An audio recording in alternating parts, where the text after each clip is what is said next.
বিদ্যুতের মতো খবর রটে গেল, আবু জাহেলের কানে পৌঁছে গেল, উমাইয়ার কানে পৌঁছে গেল। শুরু হয়ে গেল নির্যাতন, শুরু হয়ে গেল নির্যাতন, এমন নির্যাতন, রাতেও নির্যাতন, দিনের বেলাও নির্যাতন। তবুও বেলালের মুখ দিয়ে শুধু আহাত আহাত বের হয়ে রে। বেলাল বলতেছে জীবন যেতে পারে, তবু আল্লাহ ছাড়তে পারি না, নবী ছাড়তে পারি না, ইমাম ছাড়তে পারি না। জিব্বার মধ্যে পেরেক ঢুকায় দেওয়া হয়। বেলাল বকরি রাখালি করতেছেন, তিনি হেরা পর্বতের গুহার কাছে। আমার মায়ার নবী, রহমতের নবী, দয়ার নবী, তিনি হেরা গুহার মধ্যে ধ্যানে মগ্ন। ওই অবস্থায় বেলাল বকরি রাখালি করেন। নবীজি তিনি বেলালকে চিনেন না, বেলাল ও নবীকে চিনেন না। বেলাল বকরি রাখালি করেন, হঠাৎ করে মায়ার নবী বেলালকে ডাক দিলেন। বেলাল কে ডাক দেন নাই, ডাক দিয়েছেন ও রাখাল, ও রাখাল কয়া বেলালকে ডাক দিলেন। বেলাল নবীজির ডাকটা শোনা মাত্রই তিনি গুহার দিকে তাকাইলেন। তাকে দেখেন গুহার ভিতর থেকে কে যেন তারে ডাকে। বেলাল গুহার ভিতরে ঢুইকা দেখেন একজন মানুষ। মানুষ তো নন, চেহারার মধ্যে যেন জাদু, এত মায়া এত জাদু, এত মায়া এত জাদু। বেলাল নবীজির চেহারার দিকে প্রথমে তাকাইলেন। জীবনে কোনোদিন আমার নবীকে দেখেন নাই, এই প্রথমে নবীকে দেখলেন। টক দু চোখ নয়নে নবীর দিকে তাকানো। নবী বলতেছেন নাম কি তোমার? নাম হলো বেলাল। কি করো? আমি একজন গোলাম। কার গোলাম? কয় উমাইয়ার গোলাম। বাড়ি কোথায়? কয় হাফসা। মক্কায় কে আছে? কেউ নাই, আপন বলতে কেউ নাই, আমি গোলাম। কি করো? কয় আমার মালিকের ছাগল রাখালি করি। এই কথা বলতে নবী বলতেছেন বেলাল রে, আমার বড় পানির তৃষ্ণা লাগছে, পেটে ক্ষুধাও লাগছে, তোমার কোন ছাগলের উলানের মধ্যে দুধ আছে নি? একটু দুধ দিবানি রে, একটু দুধ খাইতে আমার মন চায়। বেলাল বলতেছে কে আপনি? চিনি না, জানি না, তবে আমার ছাগলের কোন উলানের মধ্যে দুধ নাই, দুধের কোনো বংশ নাই, কোন ছাগলের সাথে বাচ্চা নাই। বাচ্চা যদি থাকতো আমি দুধের ব্যবস্থা করতাম। আল্লাহর নবী, রহমতের নবী বেলালকে ডাক দিয়ে বলেন বেলাল রে, দুধের ব্যবস্থা তোমার করা লাগবে না, শুধু একটা ছাগল আমার সামনে হাজির করো। বেলাল একটা ছাগল নবীর সামনে হাজির করেন। এইবার রহমতের নবী বলেন বেলাল, ছাগল হাজির করেছো তুমি, আর উলানে হাত দেওয়া আমি নবীর কাম। পুরা উলানটা দুধে ভরপুর করে দেওয়া আমার আল্লাহর কাম। রহমতের নবীর বরকতি হাত, রহমতের নবীর বরকতি হাত উলানের মধ্যে লাগালেন। লাগাইতে দেরি, পুরা উলানটা দুধে ভরপুর হতে দেরি হলো না। কারণ আমার আপনার নবীর হাত যেখানে লাগে সেখানেই বরকত দেখা দেয়, ঠিক কিনা জুড়ে বলেন? নবীজি হালিমা সাদিয়ার ঘরে যাবেন, দুধের শিশু। নবী ঘরে যাওয়ার আগে আল্লাহ বলতেছে রে বরকত, আজ থেকে হালিমার ঘর আর হালিমার ঘর না রে, আজ থেকে হালিমার ঘর হলো আমার বন্ধুর ঘর।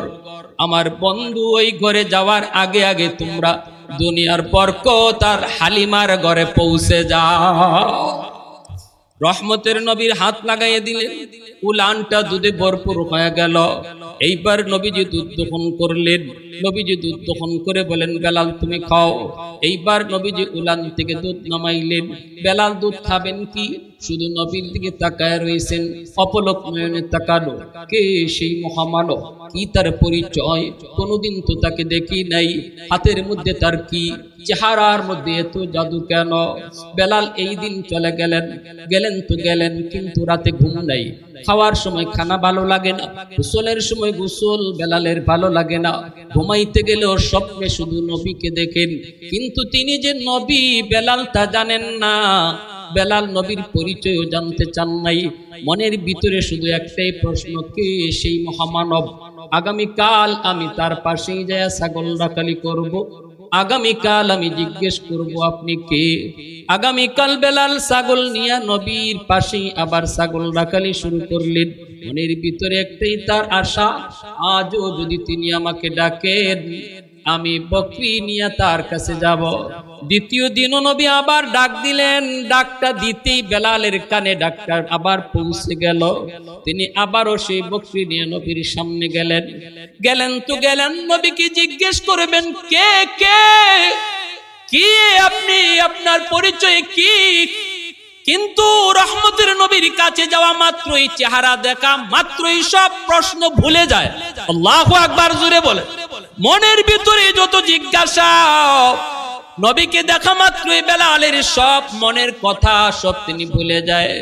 এইভাবে 3 দিন চলে গেল, বেলাল নবীকে কিছুই বলেন না। আসলেই শুধু নবীজির চেহারার দিকে তাকায় থাকেন। তৃতীয় দিন আইসা তিনি আর ভুলেন নাই। আল্লাহর নবীকে জিজ্ঞেস করে বসলেন, আপনি কে গো, কি আপনার পরিচয়? নবীজি পরিচয় দিয়া দিলেন। যখনই নবী বললেন, আমি আল্লাহর রসুল, আমি আল্লাহর পয়গম্বর, নাম হলো মুহাম্মদ, বাবার নাম আব্দুল্লাহ। সাথে সাথে বেলাল কয়, এতদিন শুধু নাম শুনেছি, মুহাম্মদের দেখি নাই, আজ আমি নিজের চোখে দেখলাম। আমাকে কেউ বুঝাইতে হবে না আপনি যে নবী, আমি নিজের চোখেই দেখেছি। এই মুহূর্তে কালেমা পড়ে মুসলমান বানায় দেয়। বিদ্যুতের মতো খবর রটে গেল, আবু জাহেলের কানে পৌঁছে গেল, উমাইয়ার কানে পৌঁছে গেল। শুরু হয়ে গেল নির্যাতন, শুরু হয়ে গেল নির্যাতন, এমন নির্যাতন, রাতেও নির্যাতন, দিনের বেলাও নির্যাতন। তবু বেলালের মুখ দিয়ে শুধু আহাত আহাত বের হয়ে রে। বেলাল বলতেছে, জীবন যেতে পারে, তবু আল্লাহ ছাড়তে পারি না, নবী ছাড়তে পারি না, ইমাম ছাড়তে পারি না। জিব্বার মধ্যে পেরেক ঢুকায় দেওয়া হয়, নাউজুবিল্লাহ জোরে বলেন। জিব্বার মধ্যে পেরেক ঢুকায় দেওয়া হয় যেন আহাদ আহাদ বলতে না পারেন। আবু বকর সিদ্দিক পাশ দিয়া যান, শুনেন বেলালের কান্নার আওয়াজ আর আহাদ আহাদ শব্দ। আবু বকর সিদ্দিক পাশে যেয়ে বলতেছেন, ভাই বেলাল, ও বেলাল, 3 জায়গায় মিথ্যা কথা বলা জায়েজ, এর ভিতরে একটা হলো জান বাঁচানোর জন্য। এই মুহূর্তে তোমার জান বাঁচানোর জন্য তুমি এদের দেবতার কথা মুখে বলো, অন্তরে তো আল্লাহর নাম আছে, শরীয়ত তোমাকে এতটুকু অনুমতি দেয়, এতে করে তোমার ঈমান যাবে না।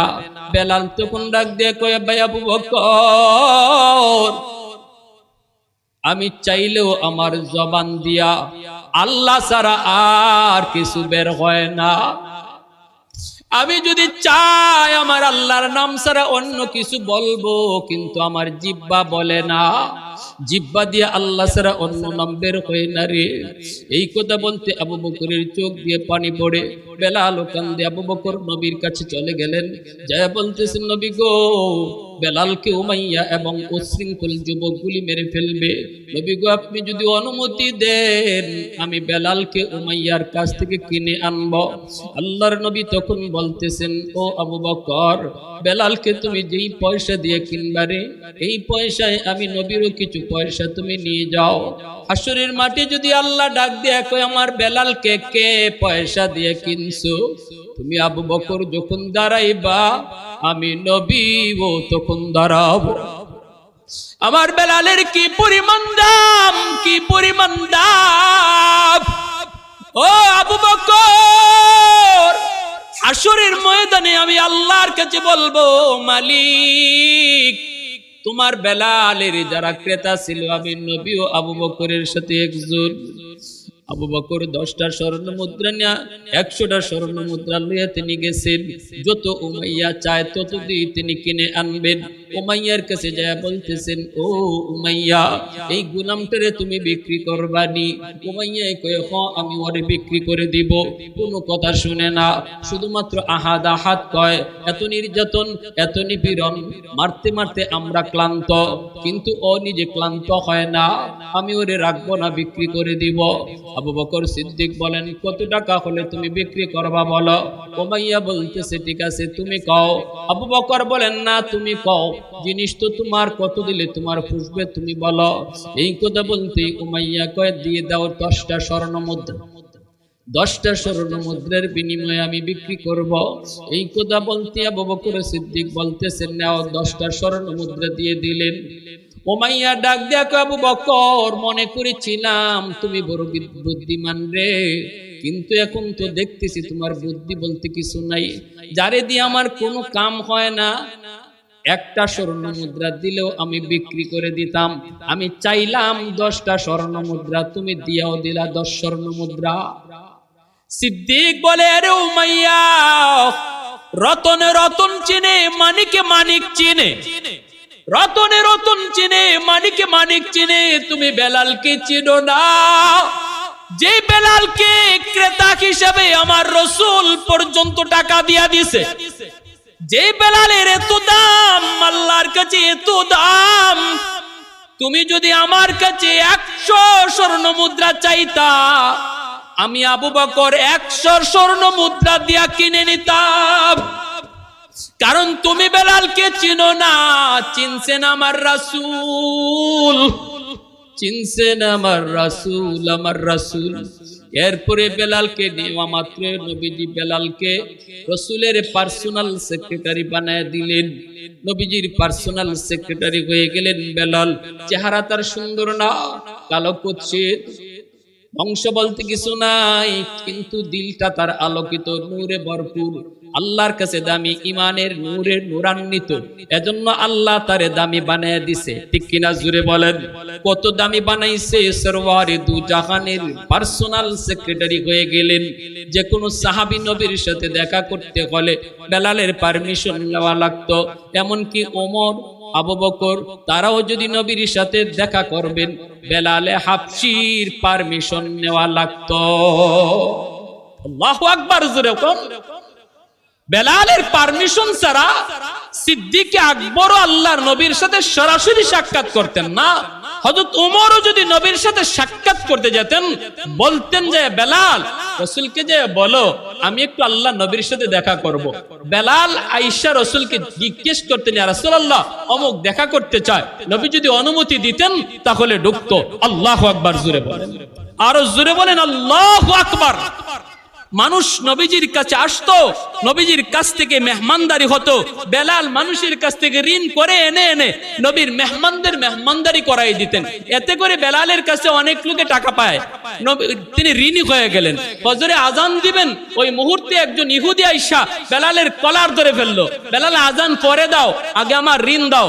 বেলাল বলতেছে, ভাই আজানটা দিয়া নেই, পরে আগে ঋণ দাও। বেলাল খুব কষ্ট পেলেন।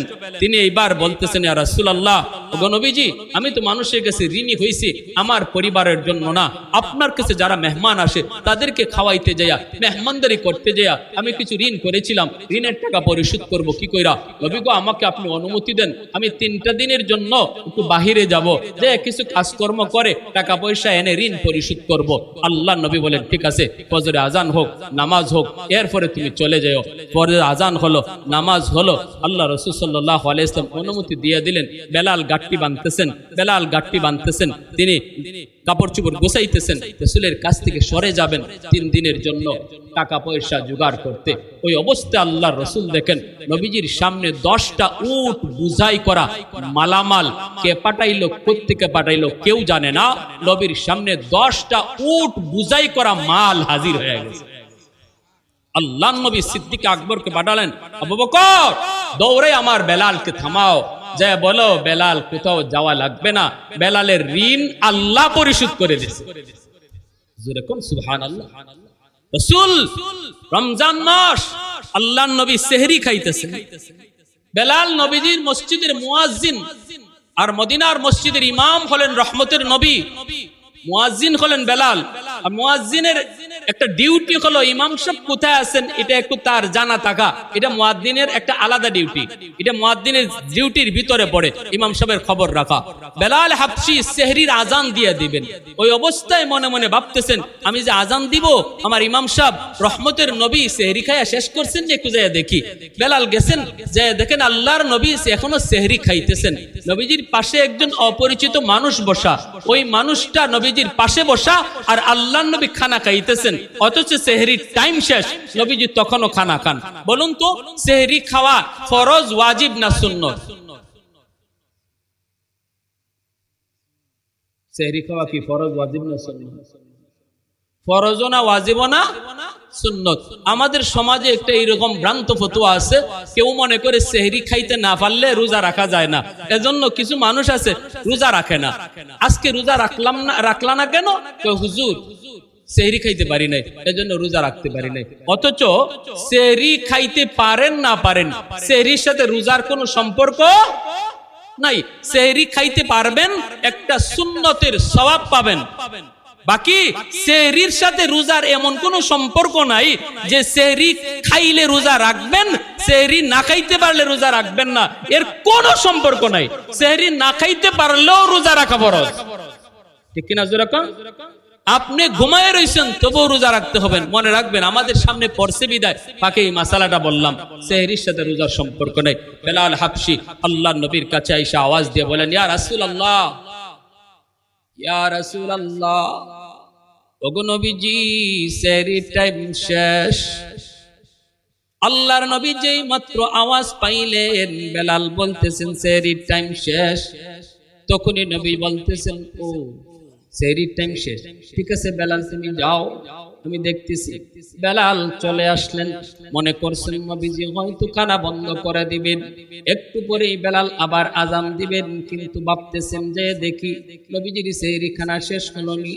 দ্বিতীয়বার যখন বেলাল আসলেন, এসে দেখেন আল্লাহর নবী খানা বন্ধ করেন নাই, এখনো নবীজি খানা খাইতেছেন। দেখা মাত্রই বেলাল অবাক হয়ে গেলেন। আজান তো দিবেন মুয়াজ্জিন সাহেব, কিন্তু আজান দেওয়ার আগে ইমাম সাহেব তো এখনো খানা খান, কেমন করে? বেলাল আবার ডাক দিলেন, ইয়া রাসূলুল্লাহ, ইয়া হাবিবাল্লাহ, ওগো রহমতের নবী, ওগো সরওয়ারে দু জাহান, সেহরির টাইম শেষ, আর খানা খাবেন না। আল্লাহ নবী আবারও তাকালেন, তাকা বলতেছেন, ঠিক আছে বেলাল তুমি যাও, দেখতেছি। এই বলে বেলালকে আবারও পাঠিয়ে দিলেন।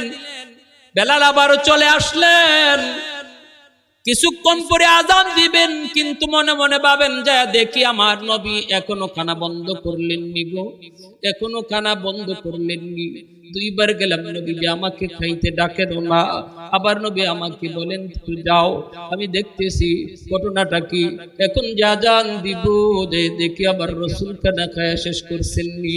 বেলাল আবারও আসলেন নবীজির দরজার সামনে। আইসা তৃতীয়বার যখন নবীকে দেখলেন, দেখেন রহমতের নবী এখনো খানা খাইতেছে। এইবার বেলাল আওয়াজটা একটু উঁচা করে কই, ইয়া রাসূলুল্লাহ, খুদার কসম, খুদার কসম, সেহরির টাইম শেষ, আর খানা খায়েন না গো নবী।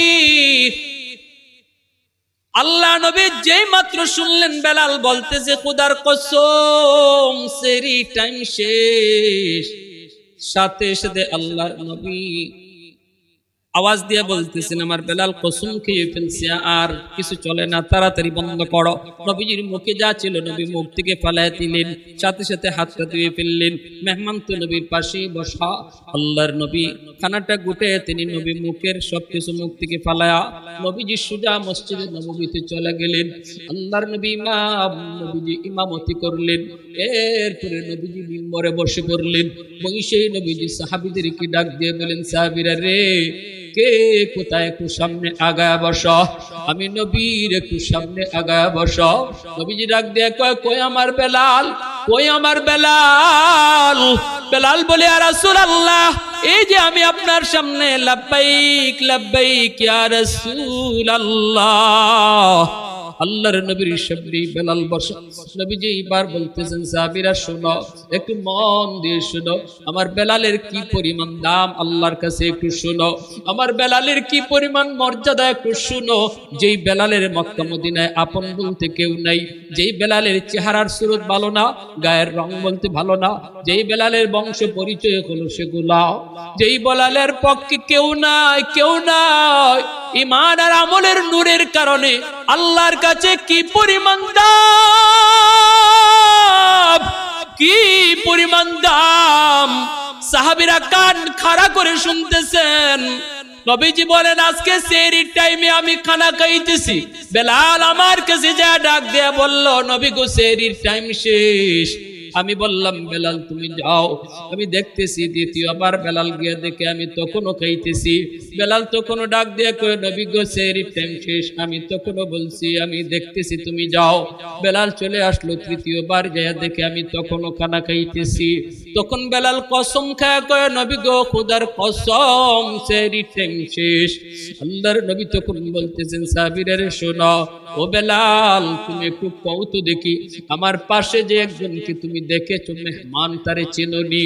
বেলাল কয় না গো নবী, আমি তারে কোনোদিন আপনার কাছে দেখি নাই, কোনোদিন আমি মদিনায় তারে দেখি নাই, অপরিচিত।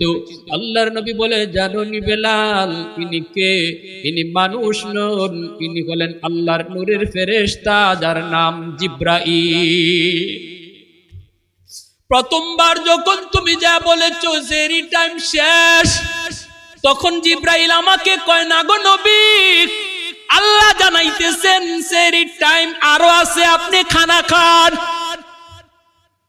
দ্বিতীয়বার যখন তুমি বলেছো সেহরি টাইম শেষ, তখনও জিবরাইল কয় টাইম আছে, খানা খান। তৃতীয়বার যখন তুমি বলেছো সেহরির টাইম শেষ, তখনও জিবরাইল কয় না গো নবী আরো কিছু টাইম আছে। কিন্তু যখনই তুমি বলছো খোদার কসম সেহরির টাইম শেষ, তখনই আল্লাহ পাক জিবরাইলকে কয় জিবরাইল আমার বন্ধুকে তুমি জানায় দাও, আমার বেলালের ইজ্জতের কসমের ইজ্জত রক্ষায় আমি আল্লাহ, যদিও সেহরির টাইম ছিল, এখনো কিছু সময় ছিল, কিন্তু আমার বেলাল যেহেতু কসম খায় ফেলছে, এই কসমের ইজ্জত রক্ষায় আমি আল্লাহ টাইম ছিল তবুও অফ করে দিছি। আওয়াজ দিয়া কন্যা সুবহানাল্লাহ, আর একটু জোরে সুবহানাল্লাহ। सिद्दीक तेरा नाम से इस्लाम रहेगा, सिद्दीक तेरा नाम से इस्लाम रहेगा, दुनिया की सदाकत में तेरा नाम रहेगा, दुनिया की सदाकत में तेरा नाम रहेगा, फारूक तेरा नाम से इस्लाम रहेगा, दुनिया की अदालत में तेरा नाम रहेगा, दुनिया की अदालत में तेरा नाम रहेगा, उस्मान तेरा नाम से इस्लाम रहेगा, दुनिया की सखावत में तेरा नाम रहेगा, हैदार तेरा नाम से इस्लाम रहेगा, दुनिया की शजात में तेरा नाम रहेगा। একটু আওয়াজ দিয়া বলেন আল্লাহু আকবার। মুসলমানের আওয়াজে আল্লাহু আকবার।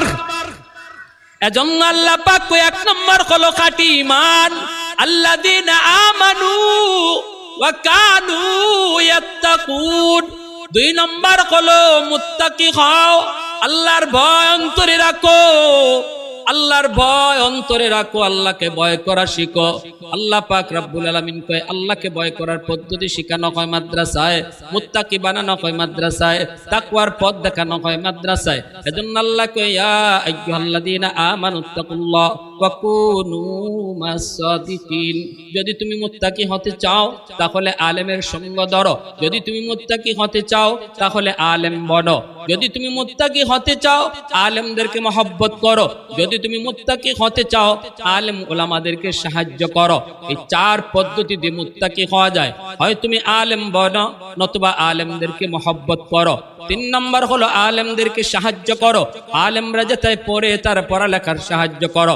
চার নম্বর হলো তাদেরকে সহযোগিতা করো, নতুবা তালেবে ইলম বনো, হয় উস্তাদ বনো নয় ছাত্র বনো। এই চার দলের ভিতরে থাকলে মুত্তাকি হওয়া যায়। আজকে আপনাদের মাদ্রাসা এলাকার জন্য মুত্তাকি বানানোর, আল্লাহর ওলি বানানোর কারখানা হলো মাদ্রাসা। আল্লাহর ওলি হওয়ার কারখানা হলো মাদ্রাসা।